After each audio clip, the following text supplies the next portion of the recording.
बिस्मिल्लाहिर्रहमानिर्रहीम।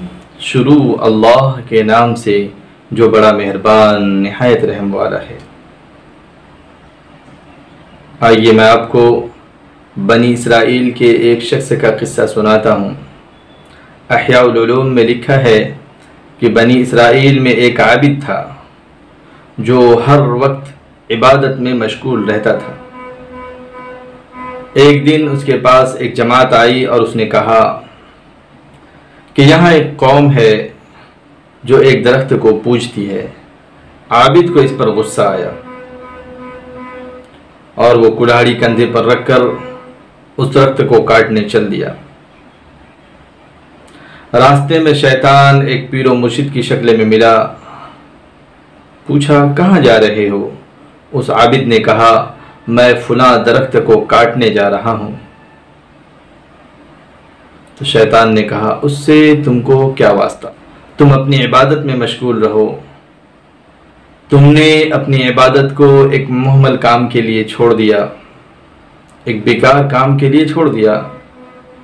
तो आबिद ने कहा, यह भी इबादत है। शैतान ने कहा, मैं तुम्हें नहीं काटने दूंगा। दोनों में मुकाबला हुआ और आबिद ने शैतान को पछाड़ दिया और शैतान के सीने पर चढ़ गया।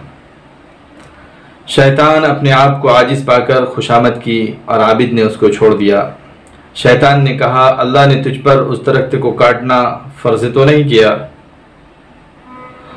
तेरा उससे कोई नुकसान भी नहीं, तू तो उसकी परस्तिश भी नहीं करता।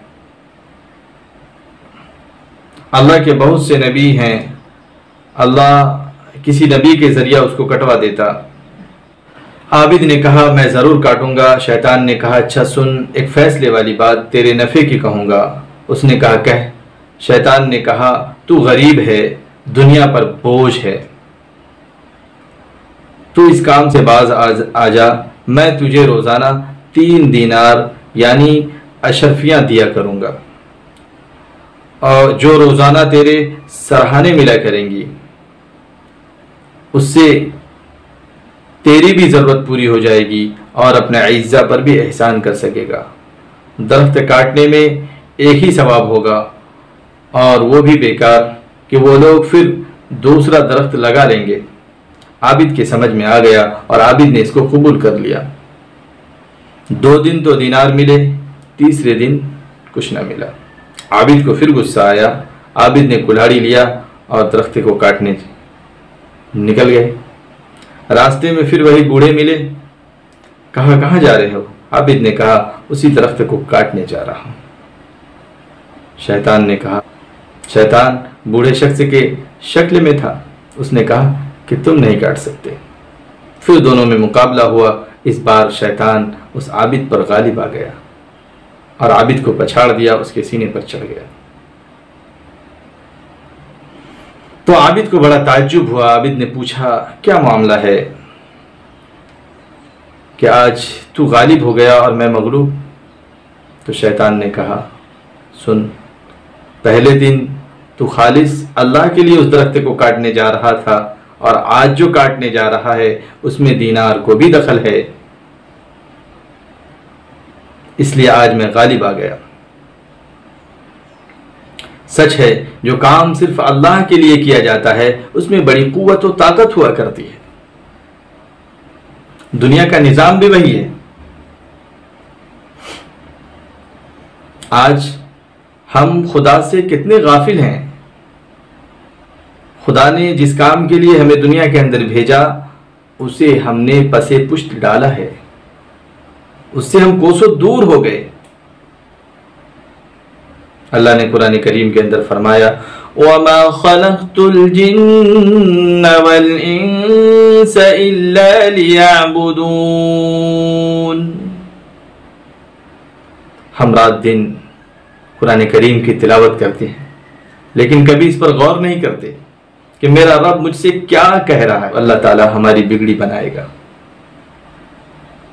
वाकई रब की मानकर जिंदगी गुजारने में इस जहान की भी कामयाबी है और आखिरत में भी कामयाबी मिलेगी। दोस्तों, अगर किसी ईमान वाले को तकलीफ पहुंचती है, इसका मतलब यह है कि रब उससे राजी है, उसे किसी खता की सजा मिल रही है, ताकि अल्लाह ताला आखिरत में अपने महबूब बंदे को उसका बदला दे सके। जो अल्लाह रब्बुल इज्जत को नहीं मानते, आज वो बड़े ऐश व आराम से जिंदगी बसर कर रहे हैं, इसका मतलब ये नहीं कि अल्लाह उससे खुश है, इसका मतलब यह है कि उसका आखिरत में कोई हिस्सा नहीं। और हम देखते हैं ईमान वाले हमेशा परेशान रहते हैं, इसका यह मतलब नहीं कि ईमान वाले दुनिया में नाकाम हैं। बस ये समझना चाहिए कि अल्लाह रब्बुल इज्जत हमें यहाँ नहीं देता, इसका मतलब यह है कि हमारा हिस्सा आखिरत में मौजूद है। इसलिए हम किसी परेशानी से घबराए नहीं, डरे नहीं। अगर मोमिन को एक कांटा भी लगता है, अल्लाह उस कांटे लगने की वजह से मोमिन के दर्जात को बुलंद फरमाता है। तो आप किसी मुसीबत से घबराए नहीं, डरे नहीं। अगर कोई दुख और तकलीफ पहुंचती है तो फौरन अल्लाह की तरफ रुजू करें कि मेरा रब मुझसे राजी है। ये इस बात की दलील है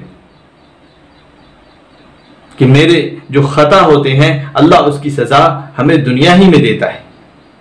तो भाई मेरे, अगर कोई तकलीफ या मुसीबत पहुंचती है, उससे हमें घबराना नहीं है, डरना नहीं है, सब्र के साथ उसका मुकाबला करना है, क्योंकि तकदीर खैर भी है और शर भी है, और दोनों पर ईमान ज़रूरी है।